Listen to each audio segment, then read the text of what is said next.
Assalamualaikum warahmatullahi wabarakatuh. Sahabat-sahabat yang dirahmati Allah, pada kesempatan kali ini kita akan membahas sebuah hadis yang sangat penting tentang fitnah akhir zaman menjual agama Islam. Semoga video ini bermanfaat dan bisa menambah keimanan serta ketakwaan kita kepada Allah Subhanahu wa Ta'ala. Jangan lupa untuk like, subscribe, dan aktifkan lonceng notifikasi agar tidak ketinggalan konten-konten menarik lainnya dari channel ini. Berikut adalah hadis yang akan kita bahas. Haddatsana Ibnu Mubarak 'anil Mubarak bin Fadalihi 'anil Hasan 'anil Nu'man bin Bashir radhiyallahu anhu qala Rasulullah sallallahu alaihi wasallam inna bayna yaday as-sa'ati fitna ka'annaha qita'u al-layl al-mudlim yusbihu ar-rajulu fiha mu'minan wa yumsi kafiran wa yumsi mu'minan wa yusbihu kafiran yabi'u qauman fiha khallaqahum bi'ardin min ad-dunya yasiru aw bi'ardin min ad-dunya qala al-Hasan fa wallahi alladhi la ilaha illa huwa لقد رأيتهم صورا ولا عقول وأجساما ولا أحلام فراش نار وذبان طمع يغدون بدرهمين ويروحون بدرهمين يبيع أحدهم دينه بثمن عنز.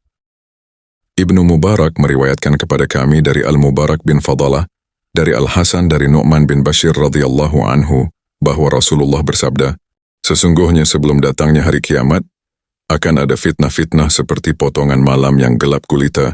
Mereka menjual agama mereka dengan harta dunia yang sedikit, atau dengan keuntungan dunia. Al-Hasan berkata, demi Allah yang tidak ada Tuhan selain Dia, sungguh aku telah melihat mereka sebagai sosok tanpa akal, tubuh tanpa impian, seperti ngengat yang berhamburan ke dalam api dan lalat yang rakus. Mereka pergi di pagi hari dengan 2 dirham dan pulang di sore hari dengan 2 dirham. Salah satu dari mereka menjual agamanya dengan harga seekor kambing. Mari kita bahas maknanya. Pertama, ungkapan fitnah seperti potongan malam yang gelap gulita. Ungkapan fitnah merujuk kepada ujian, cobaan, atau godaan yang dapat menggoyahkan iman. Seperti kesulitan, kesesatan, atau godaan duniawi yang membuat seseorang meninggalkan keimanannya, terjerumus ke dalam dosa, atau berpaling dari kebenaran, kemudian potongan malam. Potongan malam mengisyaratkan fitnah-fitnah ini datang tidak sekaligus, tetapi bertahap dan berturut-turut. Setiap potongan malam akan menambah kegelapan, demikian juga setiap fitnah yang datang semakin menambah kebingungan dan kesulitan untuk membedakan antara yang benar dan yang salah. Kemudian gelap gulita yang mengartikan tidak ada cahaya sama sekali untuk membimbing, sehingga hampir mustahil bagi seseorang untuk melihat atau menemukan jalan yang benar. Ini menggambarkan betapa berat dan sulitnya seseorang untuk menjaga keimanan dan kebenaran di tengah-tengah ujian tersebut. Karena segala sesuatu tampak suram, tidak jelas, dan penuh dengan kebingungan. Dalam keadaan gelap gulita ini, seseorang dapat dengan mudah tersesat, salah langkah, atau bahkan berbalik arah tanpa menyadari bahwa ia telah meninggalkan jalan yang benar.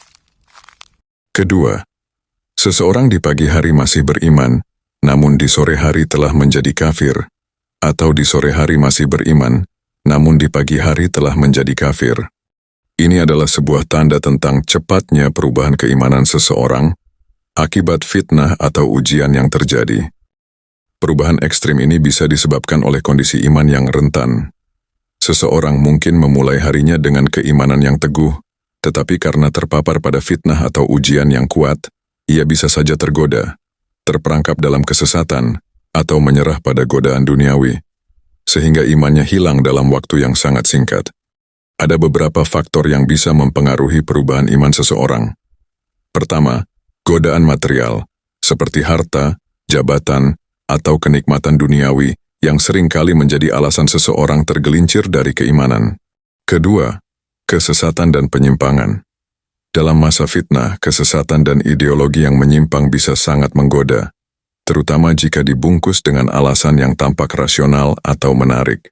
Seseorang yang tidak memiliki fondasi iman yang kuat bisa dengan mudah tersesat. Ketiga, tekanan sosial. Dalam situasi fitnah yang berat, tekanan dari masyarakat, keluarga, atau lingkungan juga bisa menjadi faktor yang mendorong seseorang untuk meninggalkan keimanannya. Penyebab betapa mudahnya iman bisa berubah karena hati yang tidak stabil. Hati yang mudah berbolak-balik, sehingga seorang mukmin yang lemah imannya akan mudah terpengaruh oleh peristiwa atau godaan yang datang secara tiba-tiba, yang menyebabkan keyakinan berubah. Ketiga, mereka menjual agama mereka dengan harta dunia yang sedikit atau dengan keuntungan dunia. Menjual agama di sini adalah metafora yang menunjukkan tindakan seseorang yang meninggalkan prinsip-prinsip agamanya atau mengkhianati imannya demi keuntungan duniawi. Artinya mereka meninggalkan ketaatan kepada Allah, melanggar hukum-hukum syariah, atau melakukan dosa besar hanya demi mendapatkan keuntungan materi. Tindakan ini menunjukkan bahwa seseorang lebih mengutamakan dunia daripada akhirat. Kemudian makna harta dunia yang sedikit. Hal ini mengacu pada keuntungan materi yang sangat kecil atau sepele, dibandingkan dengan nilai agama yang sangat tinggi. Ini bisa berupa uang, harta benda, jabatan, atau kesenangan sementara yang tidak sebanding dengan kerugian besar yang ditimbulkan akibat menjual agama. Perumpamaan ini menekankan bahwa, meskipun keuntungan duniawi tersebut tampak besar dan menarik, tapi sebenarnya sangat tidak bernilai jika dibandingkan dengan kerugian abadi yang diderita di akhirat akibat meninggalkan atau mengkhianati agama. Kemudian, keuntungan dunia. Hal ini bisa berupa apapun yang ditawarkan oleh kehidupan duniawi, seperti kekayaan, kekuasaan, popularitas, kenyamanan, atau apapun yang diinginkan oleh hawa nafsu. Orang-orang yang menjual agama mereka demi keuntungan ini menunjukkan bahwa mereka lebih mementingkan kesenangan dunia yang sementara daripada kebahagiaan abadi di akhirat. Rasulullah SAW menekankan bahwa keuntungan dunia ini, tidak peduli seberapa besar tampaknya, tetaplah sesuatu yang sementara dan fana. Mengorbankan agama untuk keuntungan duniawi berarti menukar sesuatu yang abadi dengan sesuatu yang tidak kekal, yang merupakan tindakan yang sangat bodoh dan merugikan. Berikut ini beberapa contohnya. Pertama, korupsi dan penyalahgunaan kekuasaan. Seseorang mungkin mengorbankan nilai-nilai agama seperti kejujuran dan keadilan demi mendapatkan kekayaan dengan cara yang haram, seperti korupsi, manipulasi, atau menipu. Kemudian selanjutnya, menghalalkan yang haram. Ada orang yang menghalalkan sesuatu yang haram dalam Islam, seperti riba, minuman keras, atau perjudian, demi mendapatkan keuntungan materi atau kepuasan diri. Kemudian selanjutnya, meninggalkan ibadah. Seseorang mungkin meninggalkan sholat, puasa, atau kewajiban agama lainnya demi mengejar karir atau bisnis yang dianggapnya lebih penting daripada menjalankan perintah Allah Subhanahu wa Ta'ala. Kemudian selanjutnya kompromi moral.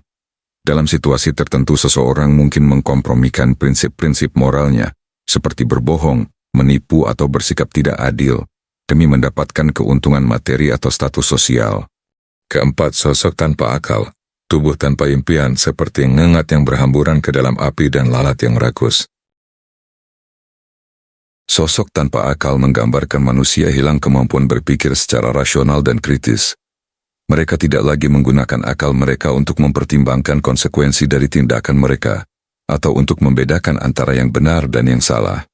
Dalam konteks ini, akal mengacu pada kemampuan untuk memahami petunjuk agama, merenungkan kebesaran Allah Subhanahu wa Ta'ala, dan membuat keputusan yang sesuai dengan prinsip-prinsip Islam.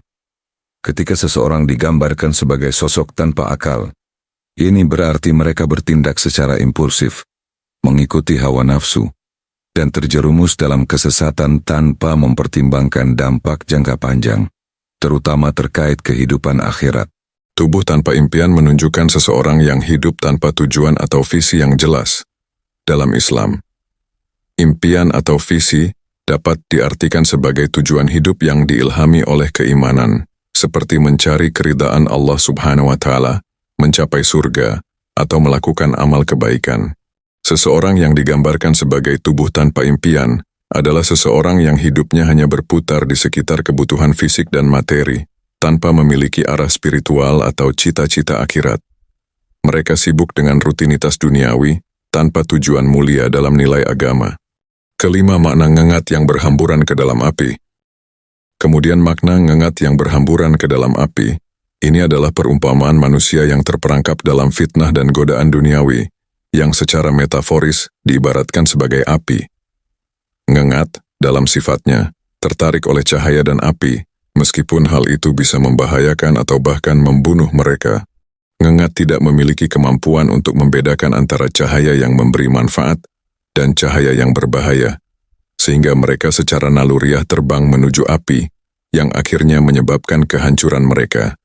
Ini menggambarkan bagaimana orang-orang yang lemah imannya atau telah kehilangan arah hidup, tertarik oleh godaan duniawi yang tampak indah, tetapi sebenarnya merusak dan membinasakan.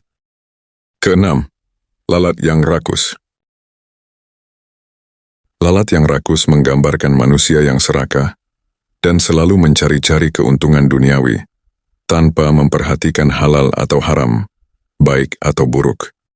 Lalat adalah serangga yang tidak pandang bulu dalam mencari makanan, mendatangi apa saja yang berbau menarik meskipun sesuatu yang kotor atau berbahaya. Ketujuh, mereka pergi di pagi hari dengan 2 dirham dan pulang di sore hari dengan 2 dirham.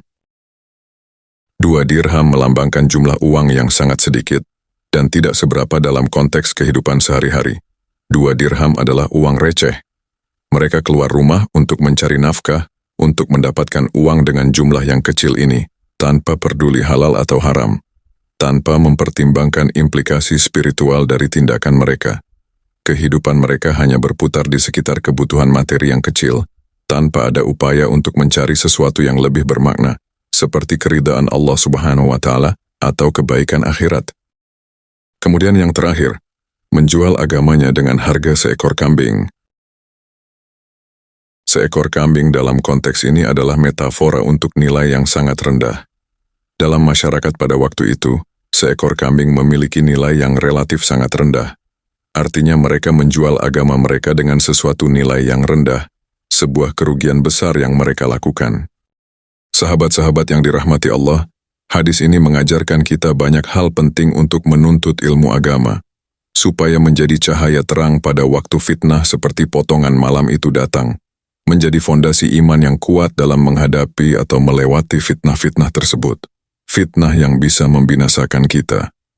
Mari kita jadikan hadis ini sebagai motivasi untuk selalu meningkatkan keimanan dan ketakwaan kita kepada Allah Subhanahu wa Ta'ala. Semoga penjelasan mengenai hadis ini bermanfaat bagi kita semua. Jangan lupa untuk terus mengikuti channel ini untuk mendapatkan lebih banyak pengetahuan dan nasihat dari ajaran Islam. Jika ada pertanyaan atau topik yang ingin dibahas, silakan tulis di kolom komentar. Wassalamualaikum warahmatullahi wabarakatuh.